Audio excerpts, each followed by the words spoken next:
Hello বন্ধুরা, তো আশা করি সবাই ভালো আছো। তো আজকে একটা নতুন ব্লগে তোমাদেরকে স্বাগত জানাই। তো বন্ধুরা, আজকে আমি তোমাদেরকে একটা ব্ল্যাক ফাইটারের পেয়ার দেখাবো। ধাড়িটা রয়েছে পুরো একদম 3 কেজির সাথে ভালো একটা সাঁড়া, যে আমার ফাইটার সাঁড়া আছে তাতে ক্রস করিয়েছি। তো তার মধ্যে 2টো ডিম দিয়েছি এবং চলো ধাড়িটা তোমাদেরকে এখন পর্যন্ত দেখাইনি। তো এই ভিডিওতে তোমাদেরকে আমি দেখাবো। আগের ভিডিওগুলোতে একদমই আমি দেখাইনি, কিন্তু ওই ধাড়িটি ওটা একদম 3 কিলো রয়েছে ধাড়িটা। তাহলে বুঝতে পারছো বন্ধুরা, বাচ্চাগুলো বড় হলে কেমন হবে, বাচ্চাগুলোর ক্যাটাগরি পুরো একদম মারাত্মক লেভেলের হবে। তো চলো বন্ধুরা, আমি সেই তোমাদের ব্লগটা দেখাই এবং মুরগিগুলো দেখাই।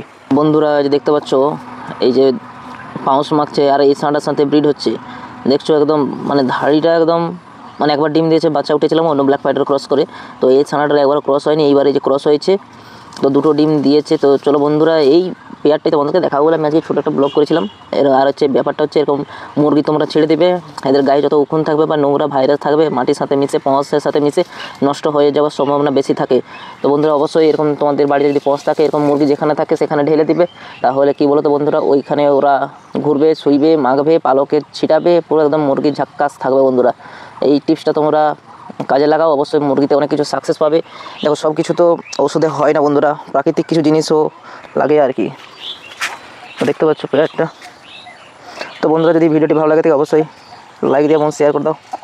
এই পর্যন্ত, পরে নেক্সট ভিডিও আরও বড়ো করে দেখাবো বন্ধুরা। আজকে এই পর্যন্ত।